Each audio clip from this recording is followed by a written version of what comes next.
Welcome to the UnionDues podcast.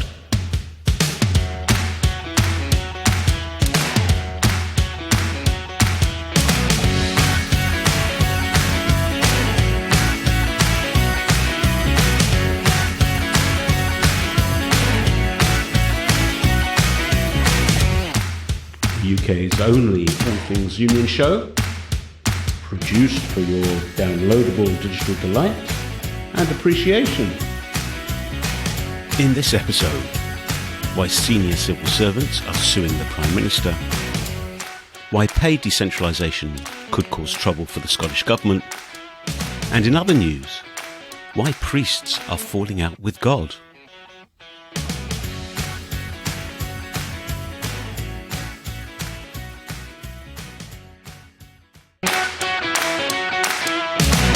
Hello and welcome to UnionDues, the UK's only all things union podcast.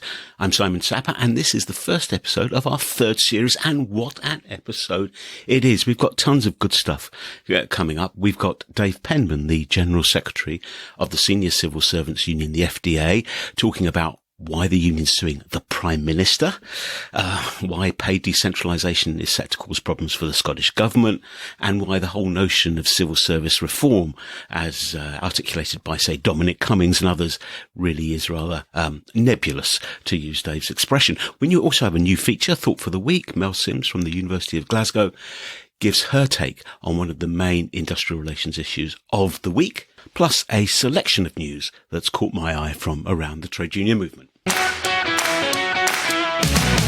So before turning to Dave Penman, our special guest for this episode, let's have a look at some of the stories that have made their way across my desk and that have caught my eye. First up is an excellent initiative called Strike Map. Now, Strike Map is an attempt to show in map form where industrial disputes are happening in the UK, because currently, as the creators of Strike Map themselves say, there are no coordinated records kept of strike action that's happening in the country, and the map is an attempt to start to catalogue that action. And the hope of the authors, the cartographers, is that it will be useful to other workers. You can submit a strike, you can submit tales from a strike campaign or a picket line, and you can see where industrial action is taking place, who's taking it, who the employers and unions are that are involved. A really interesting development, and you can access all that if you put in Strike Map UK, or one word, into any search engine. It will take you to their WordPress site and their social media stuff. Now, featuring on that Strike Map, very clearly, I imagine, would be the members of the GMB union who have been taking strike action over the last 5 days in British Gas, which is part of the Centrica group. It's amazing, isn't it, how sometimes it seems to take an age for ideas that are clearly not going to fly to actually get through to employers. British Airways and Heathrow Airport tried this, fire everyone and rehire them on poorer terms and conditions over the summer. They got absolutely lambasted, destroyed their employee engagement program, just had the most torrid time. And yet here we have Centrica, British Gas, their CEO, Chris O'Shea, doing exactly the same. Exactly the same. We'll fire everyone and rehire you on terms that are up to 20% less. So the union go in and try and negotiate, try and get a more sensible approach to the challenges the company's facing. What's the compromise that the company comes back with? I tell you what, we'll reduce your terms and conditions by only 10%. I mean, come on. So just before Christmas, there were a couple of very decisive votes by GMB members.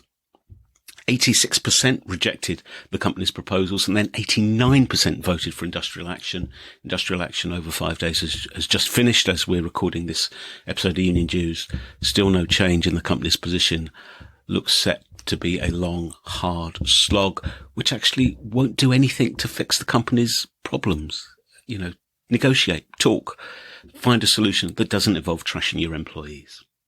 And last, but by no means least, it's one thing for, say, senior civil servants to sue the Prime Minister, but what do you do when your boss is God? I mean, not metaphorically, but literally God. Well, that's the dilemma that Norwegian priests have found themselves in. Now, there is a union for Norwegian priests, would you believe? Yes, really, it's true. And they are in dispute with their management over the allowances that are paid to them for their priestly responsibilities. It's about cash. It's about treating people fairly. It's about the long-term viability of being a priest in terms of the physical rather than the spiritual issues that they face. So good luck to them in persuading their management that perhaps God's will needs to be done in a slightly different way to the one that they're proposing. Well, listeners, it's now my pleasure to introduce you to our special guest for this episode, Dave Penman. Dave is General Secretary of the FDA, the Union for Senior Civil Servants, and also through their Managers in Partnership organisation, senior managers in the health service as well. In a really fascinating conversation, Dave describes how his union is meeting the challenges of a Prime Minister who seems not to be able to do the right thing by civil servants, problems about negotiating pay with the devolved government in Scotland, the success of Managers in Partnership, and his thoughts on civil service reform. Here he is. Dave Penman, General Secretary of the FDA, very welcome to the UnionDues podcast. Thanks so much for taking part. Thank you for inviting me. And great to see you in such rude health after the ravages of COVID have been through your household, I believe. Yes, thank you very much. No fun. Dave, I suppose as we look into the new year, the standout story for me in terms of the FDA seems to be the as yet unresolved issue about the Prime Minister's conduct in response to the allegations of bullying by the Home Secretary, which I understand the union has now instructed solicitors to take action on, because the Prime Minister is also the Minister for the Civil Service. I mean, that's a kind of, when you're suing the Prime Minister, things are clearly not right and problematic. Why did you feel it was necessary to take that step in particular? And how do you see the path unwinding from this point onwards? But it's interesting because it's actually an issue that we've been trying to make progress on for about 3 years. Since the kind of Me Too moment happened in Westminster, we've recognised that it highlighted, I think, for a lot of us, the inadequacies of the kind of current process for dealing with some of these issues.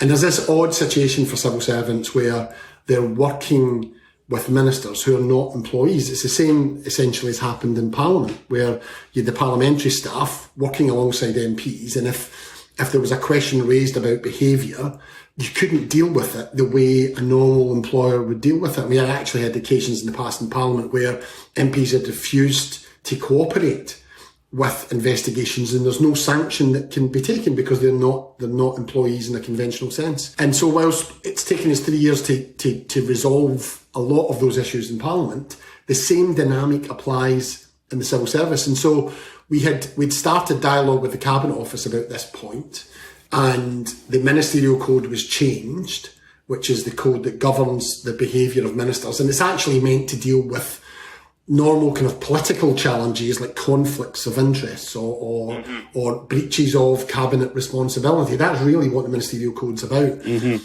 But Theresa May included a couple of paragraphs in there around bullying of civil servants. And of course, essentially what that means is that's the standard that they're held to account on. But what they failed to do was put in place a process which would be akin to a normal HR process for saying, well, how do we investigate this? How are conclusions reached? What are the rights of individuals who raise complaints about behaviour of ministers? And how then do you kind of have a decision that comes at the end of that? Or, if there is a decision, how can it be challenged? So they have consistently failed, despite us pressing them for 3 years, to introduce a proper, meaningful process. Now, all of that was to some degree, although there had been issues that had raised this around Westminster and the conduct of ministers at the beginning, there wasn't a kind of live case. So actually, when the Home Secretary allegations came to the fore, this was really the first big test of this. And of course, it's been found wanting because all of the issues we raised 3 years ago came to the fore. An investigation was concluded. There were no rights for those who raised complaints. That investigation had concluded after a couple of months, but the Prime Minister, for political reasons, held on to that investigation. In actual fact, there were no obligations on the Prime Minister to publish anything, and the only reason he actually published, and we saw what happened, and it exposed the flaws in the system, was because the Prime Minister's advisor on the Ministerial Code resigned because essentially the Prime Minister was ignoring the evidence before him. And if it hadn't been for that resignation, the Alex Allen's report would probably never have been published. And the Prime Minister would have just have said, I've concluded that the Home Secretary did breach the ministerial code, and we wouldn't have known that actually this evidence had been amassed and made clear that the Home Secretary had bullied civil servants. So it has exposed all of these flaws in that ultimately the Prime Minister can make an overtly political decision. One of the things I said was the only transparent thing about the whole process was the Prime Minister's decision. It was a blatantly transparent political choice, despite all of the evidence, that she didn't breach the ministerial code. There are two elements here around the kind of Prime Minister's prerogative, because essentially the ministerial code falls into this Prime Minister's prerogative. That what we are saying is that there's clear evidence she breached the code, because the code's quite clear about bullying and that ministers shouldn't bully their civil servants, obviously. And it's quite clear the evidence was there that she did. But whether the Prime Minister sacks her or not is a matter for the Prime Minister. He could do any number of things. And one of the things that we found in Parliament as well was there was a kind of similar situation where, because the processes weren't appropriate, there was no kind of graduated punishment. You were either let off or you were sacked, and that's how it operated in Parliament as well, which inevitably pushes you on the basis that the Prime Minister felt he had his only choice would have been to sack her, because actually there isn't a process that normally allows for other types of kind of punishment for these issues, as you would have in an employment situation. So he made a political choice to say she hadn't breached the ministerial code, because that was his get out of having to sack her, because he thought if he had acknowledged the breach of the ministerial code, he would have felt, because there's not really a precedent for not sacking, that he would have to have sacked her. And so that's the problem that we've got, that essentially civil servants have raised complaints, they've been investigated, evidence has been found, and for purely political reasons, the Prime Minister's ignored that. But this is. I mean, I'm kind of, I'm sitting here open-mouthed, really, in a way, though, because this is just so contrary to good established employment practice when it comes to allegations of misconduct or bullying, and actually, it's a missed opportunity for government or anyone to learn. You don't establish a process whereby there's an audit trail, and at the end of it, there's a range of sanctions or actions you can take, which seeks to demonstrate you take on board the learning points. And it seems to me that, I mean, of course, the Home Office is a kind of bad place in the sense that Sir Philip Rutnam, of course, Permanent Secretary, left the Home Office and is now suing for constructive dismissal. The government has also, I noticed somewhere, suddenly abandoned any notions of wanting to carry on with unconscious bias training, which suggests, either great ignorance or great arrogance. The impact on your members must be kind of profound, in the sense that there must be quite a sense of frustration. I mean, absolutely. And I think frustration's a good word, because there's nowhere to go. This is part of the problem. There's no way to challenge these decisions, which is why we've found ourselves in a position where potentially we are having to explore whether we could seek to challenge judicially the Prime Minister's decision on the ministerial code breach. We don't want to get involved in the issue of sanction. We believe that absolutely is the Prime Minister's prerogative to make the decision on it. And it does recognise the unique situation of ministers and politicians. But we want to create a situation where essentially there is some degree of independence of decision making based on fact, and then recognise that there are some elements which you would have to leave because of our constitutional arrangements with the Prime Minister. But what he can't do is simply ignore the facts. And by doing that and saying that the Home Secretary didn't breach the ministerial code, where does that, when there's evidence, he hasn't produced evidence to say she didn't. He's just said, well, actually, I don't agree with the recommendation. He's not done an evidential decision.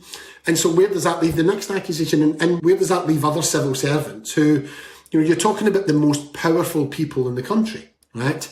That they are having to stand up and challenge the behaviour.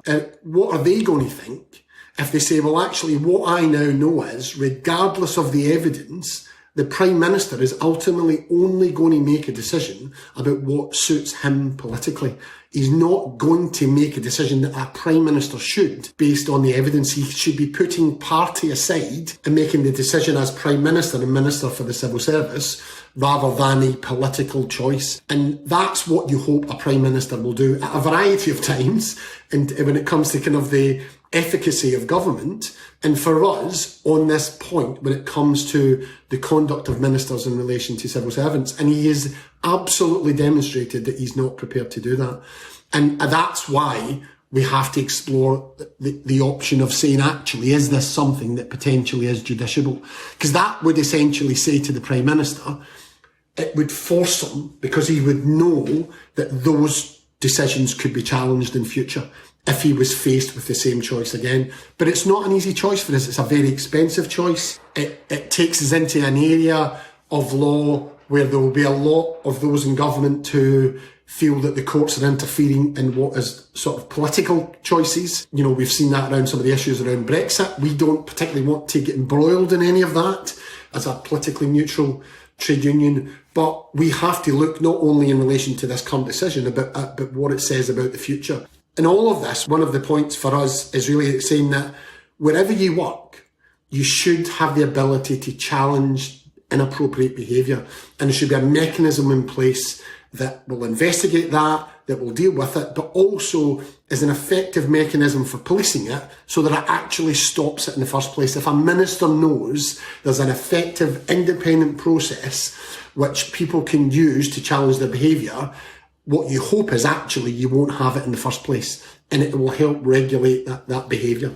Yeah, I absolutely understand that. It's not just in the Home Office, not just in Whitehall, where there is this problem of poor employment practice, I suppose you could call it. I mean, you've got your members in Scotland being dragged unfairly into the inquiry into Alex Salmond. You've got your members in Northern Ireland who, there's no head of the Northern Ireland Civil Service because what seems to be like political bickering or intrigue. This is this is clearly a widespread issue. On the judicial case, though, taken against the Prime Minister, what are the timescales involved? When do you expect some movements towards some sort of resolution? So I mean, ultimately, we've started the process, which is the pre-action protocol letter that we've issued, and we're looking to conclude that. And for us, it's a big step. It's a big step because there are huge financial risks. There is every possibility the government, because they believe this is a point of principle on Prime Minister's prerogative, they would seek to challenge any decision that didn't go their way. So we would have to be prepared to, I think, see this to the Supreme Court, which for a small union can be very expensive if we were to lose, because we'd face the other side's costs. And to be honest, we don't particularly think this is an area that you should be getting dragged into law. It's not the best way to actually pursue this. So we're thinking carefully about it.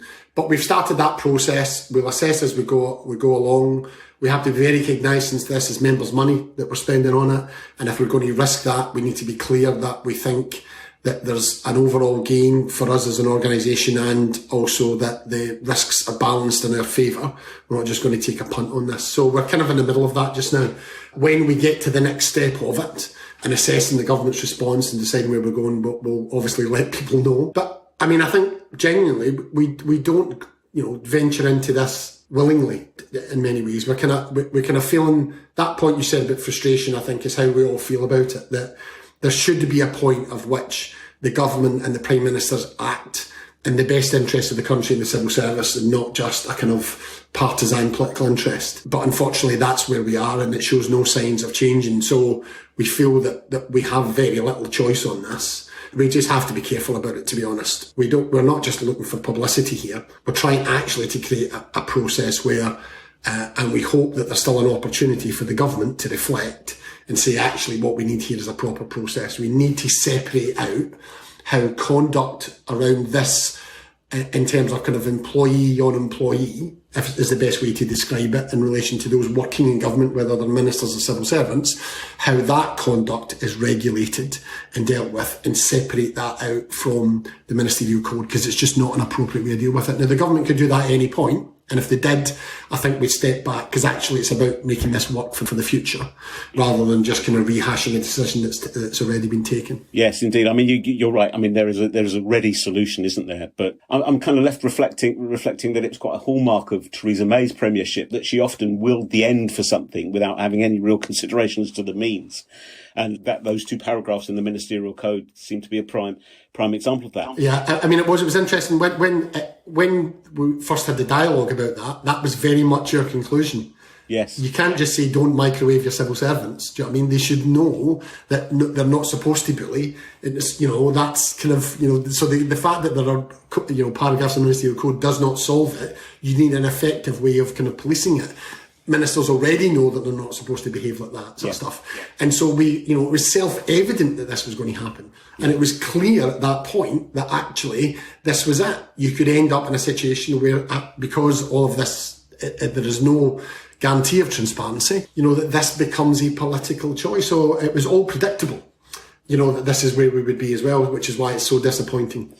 Indeed. Well, let's hope there's a strong smell of coffee wafting up the nostrils of the ministers concerned, and that they draw back from the brink. In more conventional terms, though, I mean, your members are suffering frustrations in other ways, and I know the union does not resort to industrial action readily, but in Scotland, the Crown Office and Procurator Fiscal's department, I mean, it looks like there's some real prospect of industrial action. What's at the root of that? Yeah, I mean, it's interesting. It feels very personal to me because I started in FDA in 2000 and I started dealing with this issue in 2001.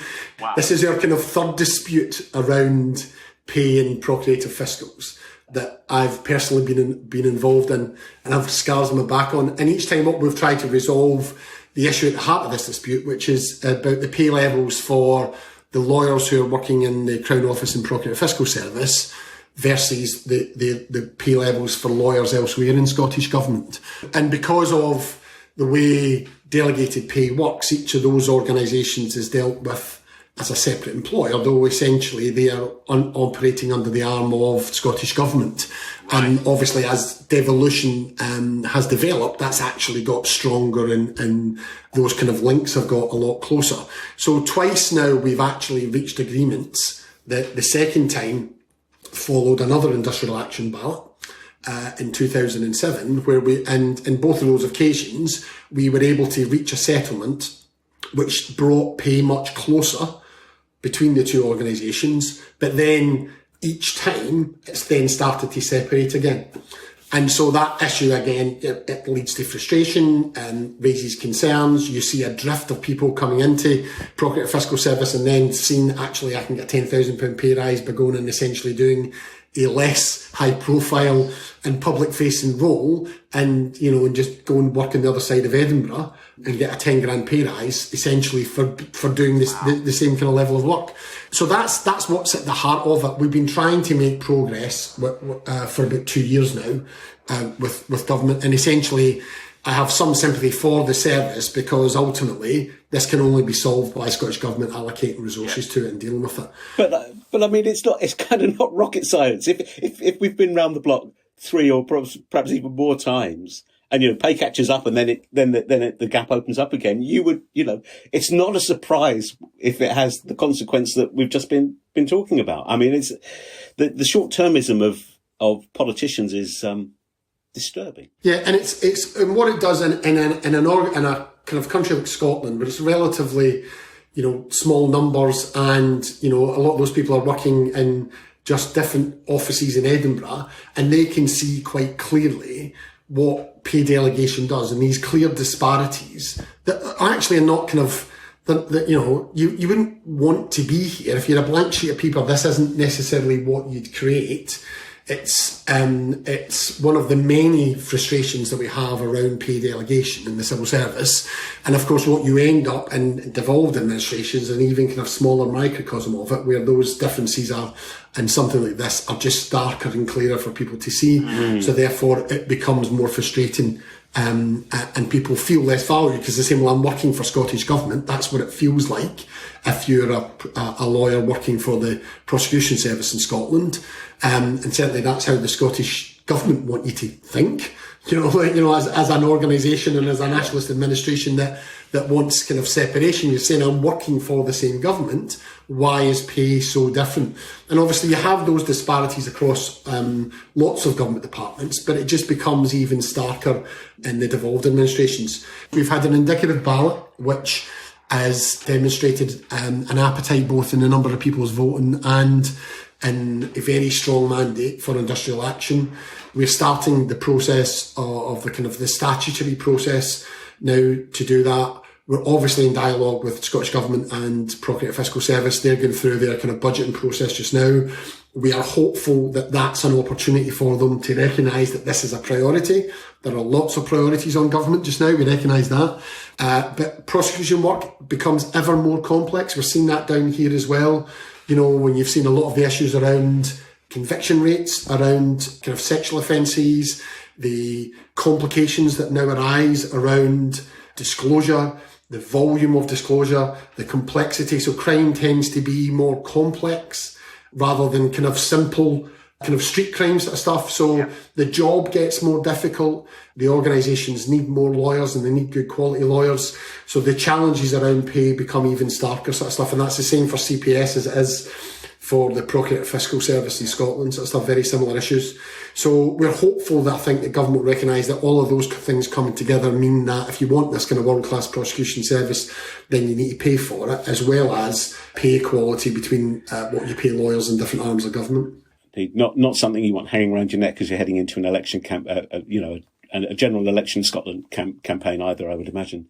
And I think also ministers need to understand it takes a lot to get senior public servants to consider industrial action. Absolutely. They don't do this easily or readily. And we've been very patient with the service around this.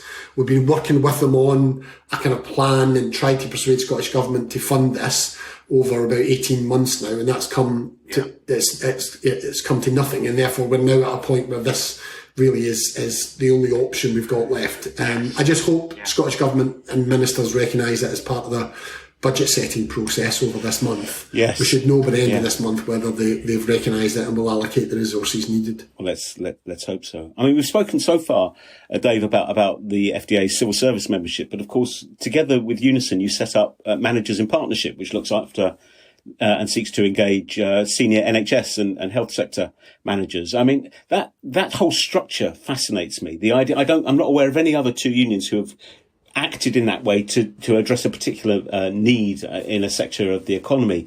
I suppose two questions I'd be interested in your views on. The first is, if you knew then what you know now about the way in which that joint venture worked, would you have changed anything? What's been the lessons of experience? And secondly, do you think that model, that kind of joint venture approach, is one that could lend itself to other areas as well, not just in the FDA's ambit, but perhaps more generally in the economy? I mean, I was about in the FDA when it was created. It was part of the vision of my predecessor, Jonathan Baum.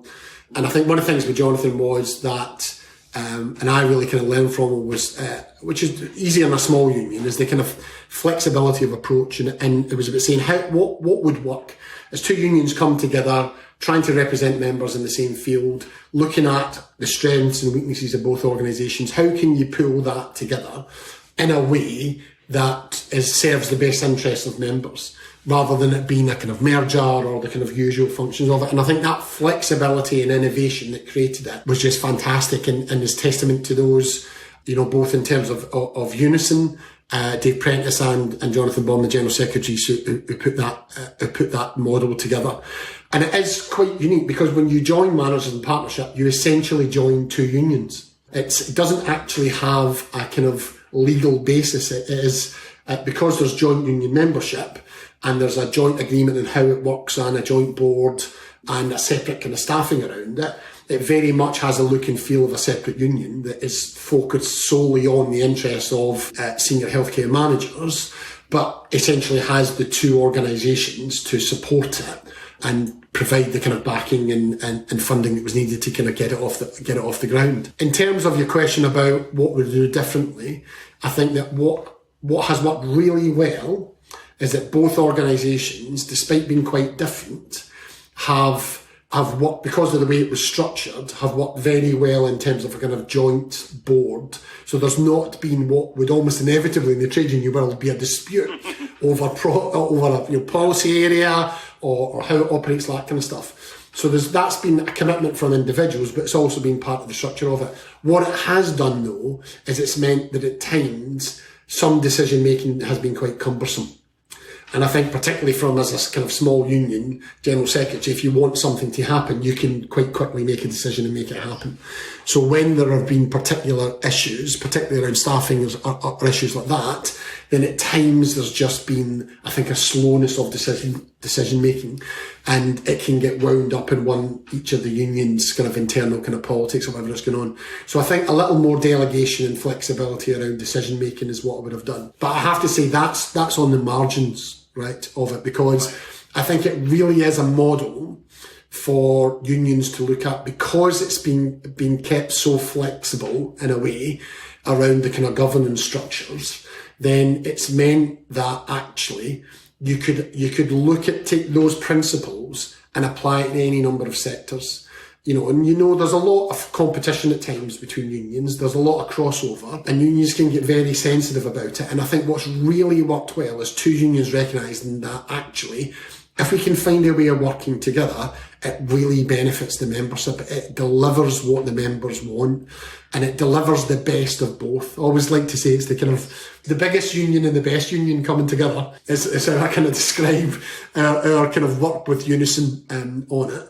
And it really has taken the both. It's taken, as a senior managers union, our ability and understanding of the issues that those members face, and provided very high quality service to them using a kind of model that FDA applies and is kind of one of our USPs. And then it's taken the kind of collective strength of a big union like Unison and given those managers a foot in the door and a voice in a way that means they don't get lost in the kind of broader healthcare workers. So, and the chief executive sits on a lot, John Russell sits on a lot of the kind of key bodies in the health sector. So that voice of managers is heard when there are obviously a lot of competing voices in the NHS workforce. So it's really done that, and I think lots of unions could look at that model and say, rather than compete, how can we work together without losing your sovereignty? You need to give up a little bit, but it's a bit like being part of the European Union. It's not about sovereignty. If you willingly give it up,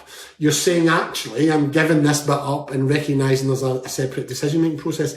And that at times has been difficult for Unison because they've had a group of Unison members saying something different from the main Unison position. And obviously that's something that they've had to live with as well. So it is a fantastic model, actually, in terms of how unions can cooperate. And, I'm hopeful that it will not be the end of that sort of model for us.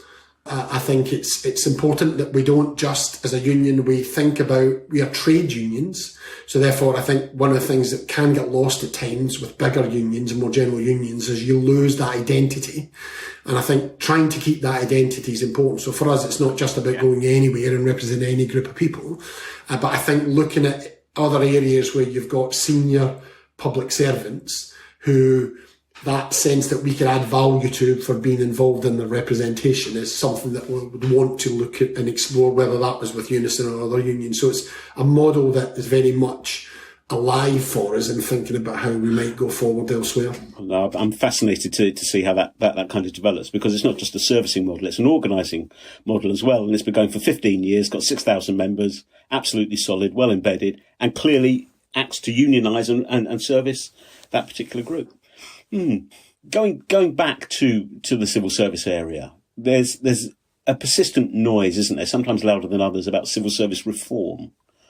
And I mean, you have people who could perhaps kindly be described as disruptors, like Dominic Cummings coming in with a very clear statement about what he wanted to do. For example, okay, he's gone now, but nevertheless, there's an ongoing debate about civil service reform. Do you think there is a case for civil service reform? And if so, reform in what way? I think one of the problems with that phrase about civil service reform is if you talk to a civil servant, they would say, my organisation is constantly reforming and we are constantly evolving and changing. We're having to face new and changing priorities, demands, more resources, less resources, leaving the European Union, dealing with pandemic. So every bit of the civil service is constantly having to think about how it organises itself and how it delivers in very competing and changing environments. If you look at even the last 5 years, there have been hundreds of ministerial changes. We've had, 3 general elections, 3 different prime ministers. And then when you start to move down to departmental changes, most government departments have had half a dozen secretaries of state, never mind junior ministers. And each time that happens, there are changing demands and ministers have changing priorities. And no organisation normally has to deal with it. No private sector organisation has to turn 180 degrees because some minister's done the wrong thing, has been caught, gets sacked, a new minister's brought in, and you'd think there'd be a continuity of policy, and suddenly entire policies can change overnight simply because of those kind of effects. Now, that's how the civil service has to operate on a day-to-day basis almost. So it's constantly dealing with change and changing priorities. And as a result of that, that drives a lot of innovation and change. So I think one of the problems that when we talk about reform is that actually it's as if something that's being done to the civil service and only to the civil service when ministers decide it's a priority, rather than understanding that as an organisation of nearly 500,000 people, 250 organisations with some of the most talented public sector leaders in the country, it is constantly evolving and changing. Now, that doesn't mean that there isn't a need, both from a political sense and across the entire organisation, to look and say what needs to change and evolve to in a kind of strategic sense that needs a bit more of a kind of central strategic direction, that to cope with the challenges of the future rather than just what's happened in the past. So I think civil servants rightly bristle at times when ministers talk about reform. And I think in many ways it's, come and walk a mile in my shoes and see what we're doing, right? And talk in reality. And I think that was some of the frustrations around particularly the Cummings agenda. It was very nebulous. It was very much conceptual. It actually seemed to be a bit more about people. And when you look at it and say, well, actually, what was the reality of what you talked about? What actually changed? You get rid of some people, right? And you were kind of dismissive of anyone essentially who was, part of the blob. But other than that, what actually were you trying to do? So I think it's difficult dealing with this. There is no one more up for reform than civil servants, and both in terms of saying, actually, if that's directed by ministers, we'll embrace it because that's what we do, and also trying to understand what actually you're trying to achieve. I think there's a little bit of where it becomes just a bit like it was to a degree, though I think it's a bit unfair on Maud, because I think Maud did actually bring in some welcome reform, and he also, whether you agreed with him or not, clearly had a particular agenda, and there was substance behind it. I think with this government, it's felt a little more nebulous and a little more culture war to talk about the civil service and civil service reform as, you're just this blob that doesn't know how to organise itself, and we're here to solve the problems for you. And that's been more about that sort of narrative than actually about detail and reform. Yeah. I take the point. I mean, if you look at one of the issues that actually looks like it's got some traction, which is the Places for Growth strategy, which is about moving jobs out of central London. And I think that, again, one of the problems with it is that the Prime Minister and Michael Gove as Minister for the Cabinet Office talk about this in the sense of saying, well, this is actually about solving the problem, which was why the civil service didn't understand Brexit. So therefore, if you go and you put civil service jobs in Sunderland, you're going to understand those people more than you're going to be in London, right? And I don't actually think there's a lot of evidence about that, and that those issues are about politicians as much as about the civil service, and that you can make a lot of the civil service a lot less efficient if you just keep dropping little bits of it in different towns around the country. But actually, should the civil service look and feel more like the citizens it represents and looks after, then absolutely. Is there a concentration of power in central London? Absolutely. Would a lot of civil servants quite like to have a job and a career outside of London? Absolutely. So you can see how those things actually, there are a lot of good elements of this, and they're looking at, 40% of jobs being home-based. And if they do it properly, and you can genuinely have a career out of London, so you can move between government departments and you can move up a career ladder without having to travel into London or move back to London to be able to do that, then that's got to be a good thing. It's going to be a good thing for the economy, distributing jobs around the country. It's going to be a good thing in terms of ensuring that the civil service looks and feels like the citizens that it serves. And it probably will be a good thing for the kind of element that they're saying around making sure that people who are making decisions or advising ministers are close to a more varied community. But, ministers need to give up a lot for that to happen. They have to recognise that either they're going to move out as well, or that the people who surround them are not necessarily going to be on the same floor of a building in Whitehall. Otherwise, what you do, which has happened in the past when governments have done this, is what it does do is subsidise the railway companies, because you end up with people shuttling back and forward to London from York or Manchester or Sheffield or Birmingham, 3 times a week because the minister wants to see them. Yes. Yeah. I mean, there are synergies there. In IR terms, there are synergies there. It's just a question of putting the two ends together and hoping something, making something productive come out of it. I'm not clear where the government are on it yet. It still feels a little bit culture war and a little bit, you just didn't understand Brexit, therefore we're dropping 1,000 jobs from the Treasury in Darlington. No, I mean, it's just, look, COVID has put a wrecking ball through all the arguments about remote working. And post-COVID, there's the capacity for everything to look different in a good way. And there's opportunities for everyone there. Dave, before we wrap up, I mean, I'm aware that you're coming up for 10 years in the job as General Secretary of the FDA, which by my calculation means that there's a GS election coming up sometime soon. I know from what we were saying before we switched the tape on that when your membership figures are announced in a month or so, they're going to show a very significant and welcome increase in FDA membership. Are you going to carry on, or are you going to be demure about that? I mean, presumably you clearly feel, and there clearly is lots still to do. I feel very fortunate in that this is an incredible job. As it very much feels like a privilege to be elected to be General Secretary of any trade union, but particularly the FDA. I've been at the organisation just over 20 years now. It's just coming up for 9 years as General Secretary, and I'm due for election again. If the members will have me, I'd like to stay. One of the amazing things about the organisation is what our members do for a living. It just fills me with such pride and passion to be able to defend and support them in what they're doing, because I know they do such incredible work. So it makes it very easy to be passionate about the job that we do.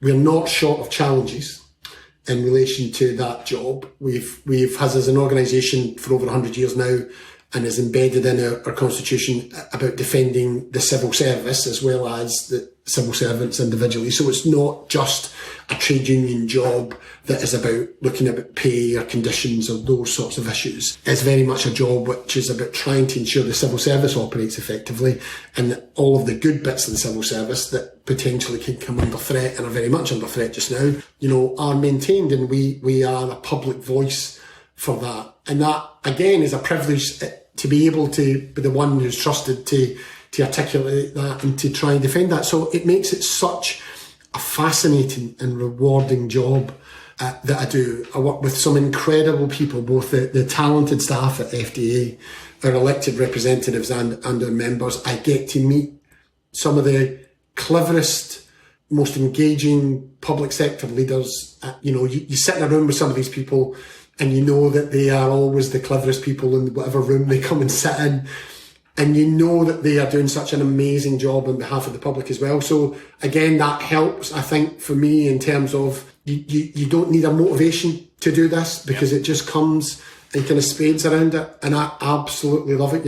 It's so enjoyable and it's so different every day. It doesn't mean I'll necessarily want to be here until I retire. I don't know. They might tire of me, at some point. I'm very aware of that when you lead an organisation, people can look at it and say, well, actually, you've led this for a long time, I don't want it to appear kind of North Korean style, that it's taken for granted that I will continue as long as I want. And I don't think that should be the case. As long as I'm enjoying it, as long as members think I'm doing a good job, then I want to continue it. But I'm also very aware that that could change either for me or for the members as well. So it's tough trying to think about another job that would give me such pleasure and enjoyment and intellectual challenge and reward, essentially. I get back so much more than I give. Well, my thanks today for really candid, thoughtful, fascinating insight into the world of senior civil servants and senior managers in the health sector as well. If you want to find out more about the campaigns that Dave was talking about the structure of the union, about the MIP organisation as well, you can find all the links and all the signposting on the companion blog post to this podcast, which is over on the makesyouthink.com website. Now it's my pleasure to introduce a new regular feature for this series of UnionDues.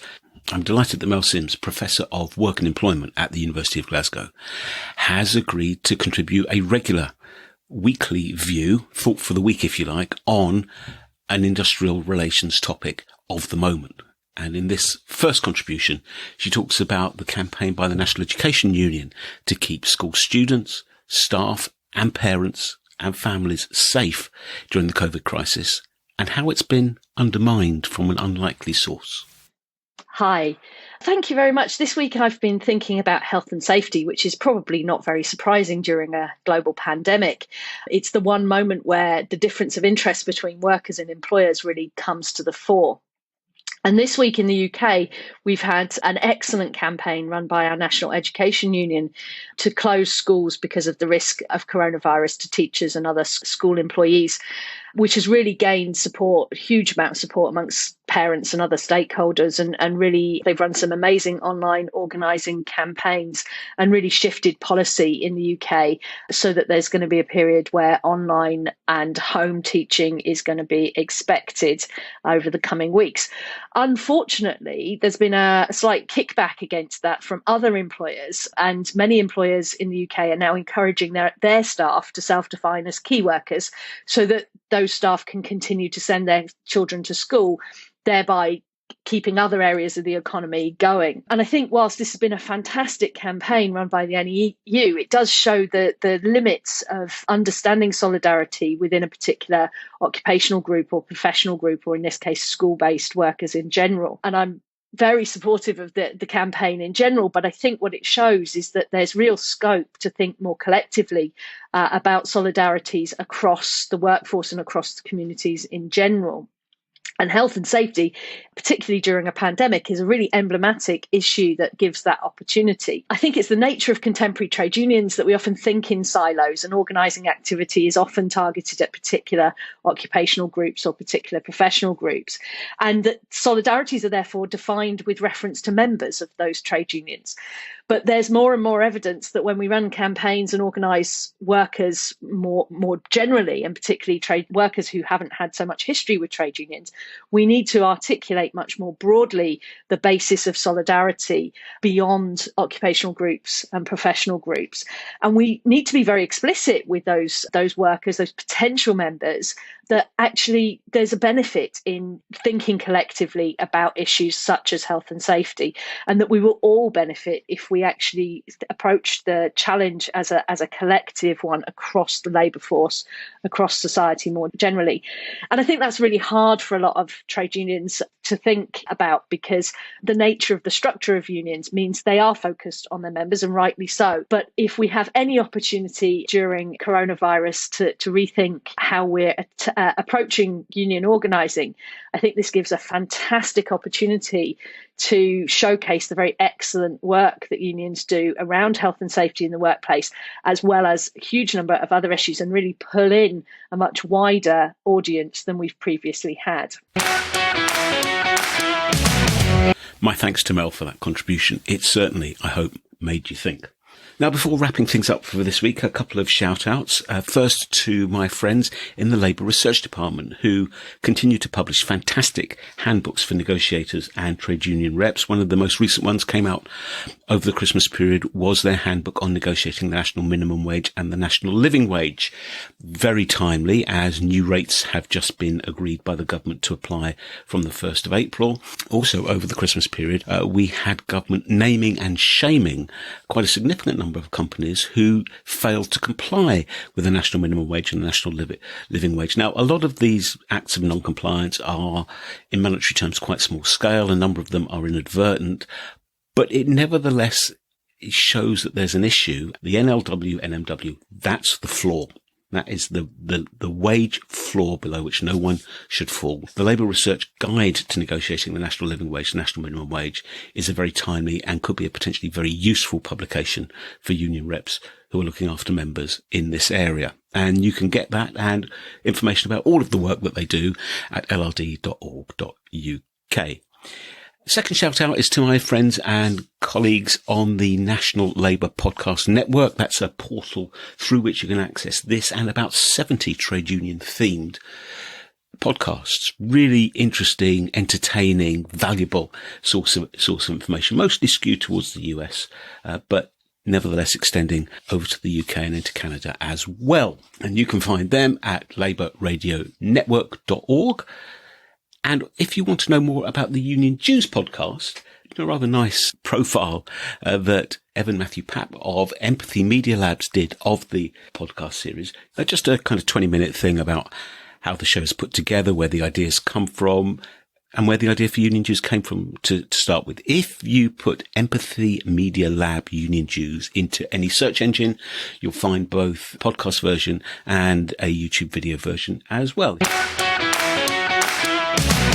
Well, that's just about it for this episode, this first episode of the third series of UnionDues. Thank you so much for choosing to spend time with us. Thank you to my guests, Dave Penman and Mel Sims.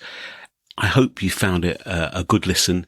Please do let us know what you think on any of the issues that we've covered, on the things that you think we should cover. You can contact the show by email, uniondues@makesyouthink.com. You can tweet us at Dues Union. We'd love to hear your views. Your feedback is really important to us.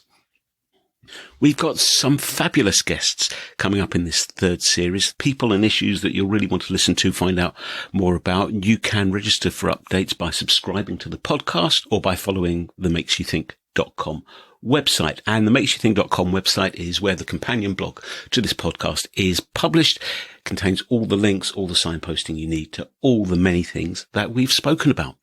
So it just leaves me to say that whatever you're doing, stay safe. Stay well. Let's look after each other during these continuing difficult times. Huge thanks to all the key workers and frontline staff.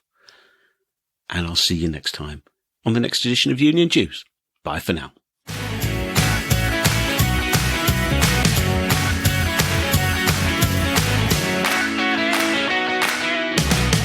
The UnionDues podcast is presented by me, Simon Sapper. It is a Makes You Think production.